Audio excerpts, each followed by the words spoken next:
Hola a todos, en esta segunda parte veremos el Neolítico. El Neolítico es el último periodo de la Edad de Piedra, desde el 10.000 a.C. hasta que comienza la Edad de los Metales hacia el 3000 a.C. La revolución neolítica se produjo de manera independiente a partir de al menos 6 regiones del planeta que no tenían contacto entre sí y luego se distribuyó por el resto del mundo, como podemos ver en el mapa. O sea, realmente la expansión de la humanidad fue impresionante en esta época.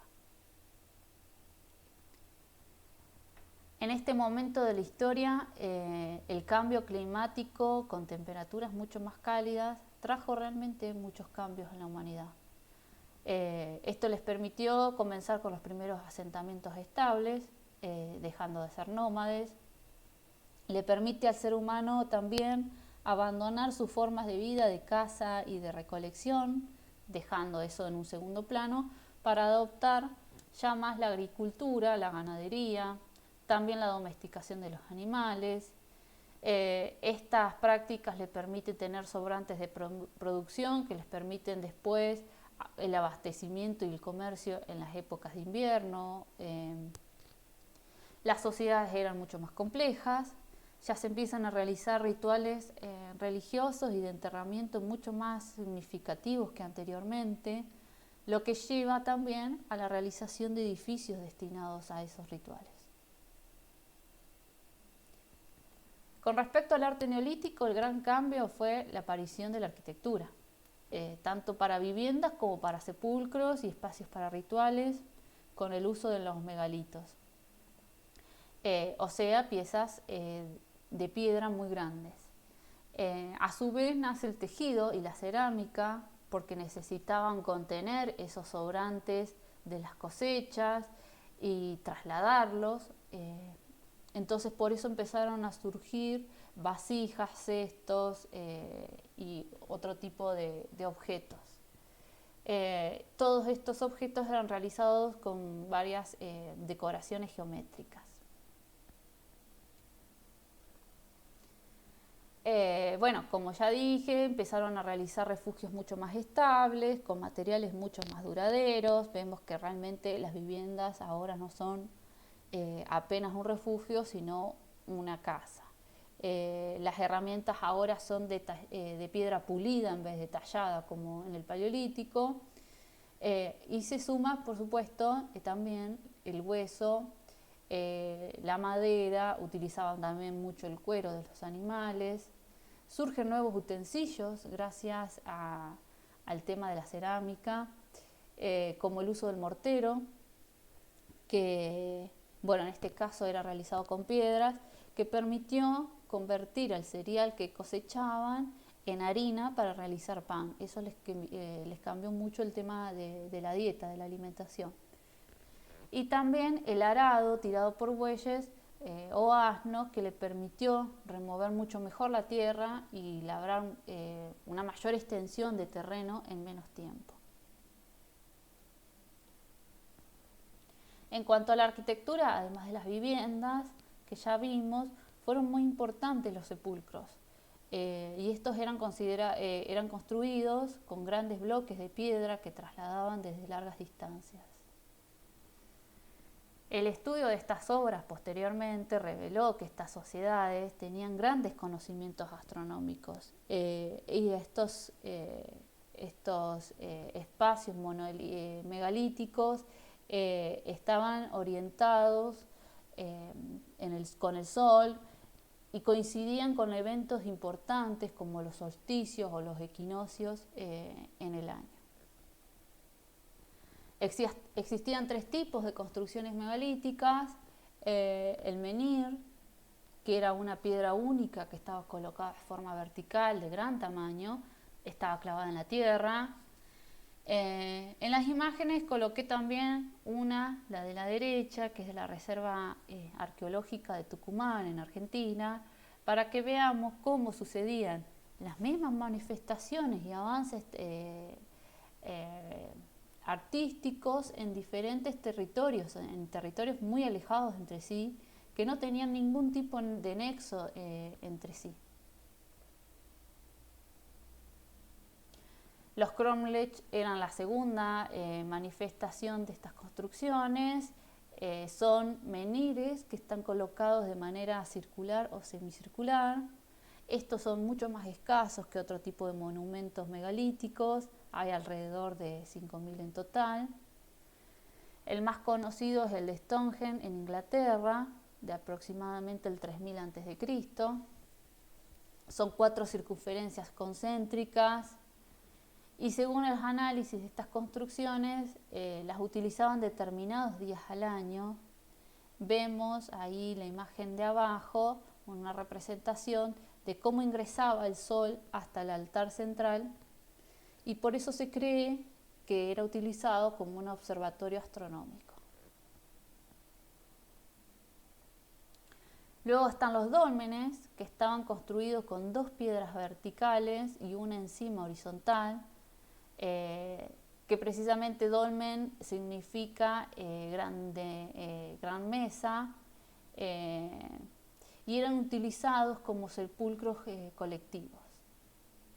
Estos también están en muchos lugares del mundo. En lugares tan disímiles como Corea, que hay cerca de 35.000 dólmenes, que sería algo así como el 40% de los dólmenes mundiales están en Corea. También en lugares como la India, en África y en Rusia, como podemos ver en las imágenes de la derecha. Además de los que sí sabemos que están en la Europa occidental.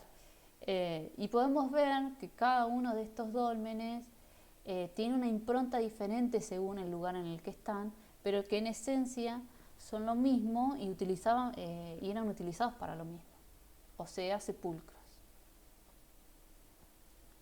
Y este dolmen simple luego se fue convirtiendo en construcciones mucho más complejas y mucho más grandes, como el sepulcro de corredor y la galería cubierta, como podemos ver en estas imágenes, que estas estructuras llegaban a medir muchos metros de largo, tenían muchas cámaras funerarias, también estas estaban alineadas con el sol, o sea que eran muy importantes para ellos esta orientación.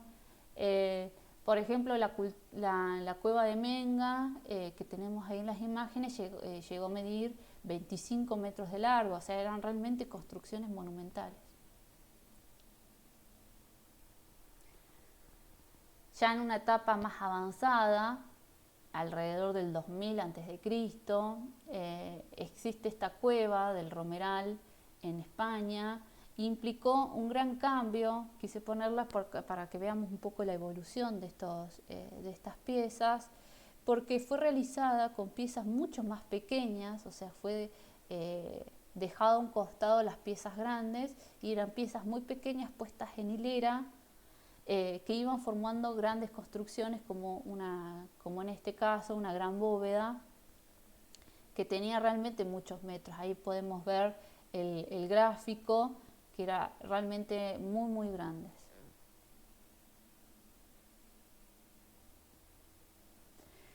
Bueno, incluí este ejemplo para que podamos observar lo avanzadas que podían llegar a ser las sociedades neolíticas, o sea que para que nos sacamos un poco la idea que tenemos o que podemos llegar a tener sobre que se considera que lo prehistórico era mucho más rudimentario. En este caso es la ciudad de Katal Oyuk, lo que sería hoy Turquía, que está muy alejado de los asentamientos que acostumbramos a estudiar en Europa, o sea que eso también me pareció importante, y es considerada la primera ciudad prehistórica, construida alrededor del 6000 a.C., o sea que es hace mucho, y llegó a tener, se calcula, 10.000 habitantes, o sea que era realmente una ciudad importante.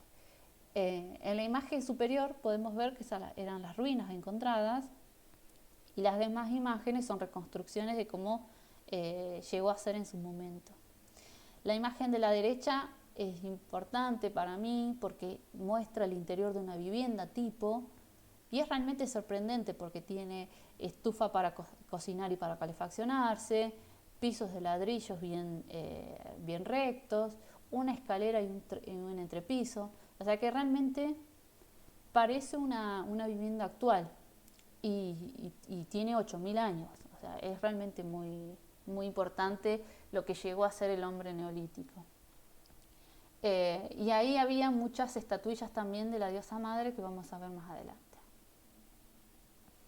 Bueno, una pregunta que nos hacemos, que nos podemos llegar a hacer, que me pareció que era importante, es, bueno, sí, hicieron muchas construcciones megalíticas, pero ¿cómo hicieron? Porque estas construcciones tan monumentales, de grandes tamaños, con piezas tan grandes, con tan pocas herramientas, en zonas, muchos de estos aparecieron en zonas de llanuras, sin siquiera canteras cercanas, entonces decís, ¿cómo lograron llevar estas piezas de piedra? Bueno, gracias al gran trabajo, sacrificio, tiempo, recursos, o sea, implicó el movimiento de mucha cantidad de personas y mucho tiempo, por supuesto. Estas piedras gigantes las cortaban de las canteras y las transportaban atándolas sobre troncos que iban rodando a fuerza de muchas personas que iban tirando con cuerdas, y luego para levantarlas y colocarlas de manera vertical hacían pozos que después rellenaban y también hacían rampas que se iban inclinando lentamente, que después iban desarmando a medida que las piezas eran colocadas. Eran construcciones realmente que llevaban mucho tiempo para realizarse, pero ellos consideraban que las piezas, que los monumentos eran realizados para la eternidad, o sea que no eran cosas transitorias. Bueno, y con respecto a la pintura, vamos a ver en estos ejemplos la gran diferencia que hay con las pinturas del Paleolítico. Han cambiado realmente mucho con respecto a esa época. Siguen realizándose en cuevas, pero ahora con el aspecto mucho más esquemático y menos realista.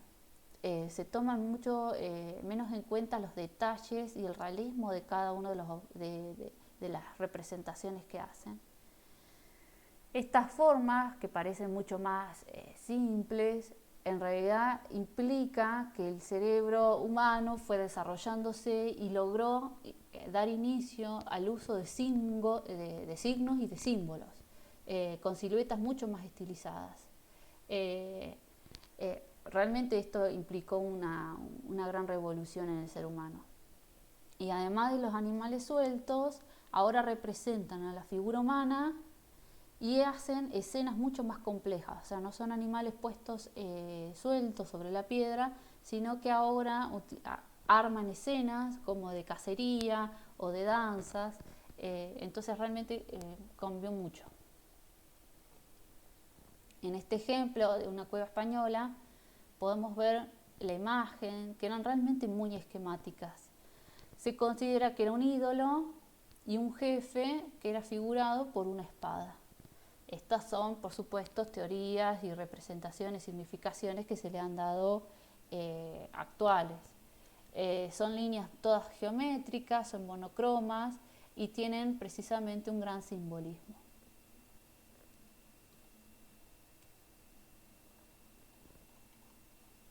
Bueno, acá vemos más ejemplos.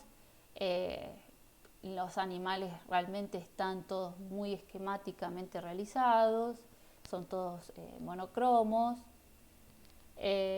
aparece mucho más la figura humana, antes no se tenía en cuenta, y son escenas armadas como las cacerías, las peleas y las danzas. Con respecto a la escultura, resurge el interés que tenían anteriormente el Paleolítico con las estatuillas, especialmente las femeninas. Y además del tallado hay más cantidad de modelado de arcilla. Algunas tienen decoraciones geométricas en la superficie, con líneas onduladas o de zigzag. Bueno, las primeras dos imágenes que puse, la de la izquierda, son diosas madres que aparecieron en la ciudad que vimos recién, la ciudad turca, que nos reafirma un poco más el concepto que ellos tenían sobre las diosas femeninas. Los rostros ahora están un poco más definidos, pero igual son igual de voluminosas que anteriormente. Y por último, la cerámica, que era realmente muy importante, porque eran objetos bien funcionales. Acá ya no es más la creencia religiosa o mitológica, sino era funcional, como las vasijas, para contener esos excedentes de alimentos o para transportar agua.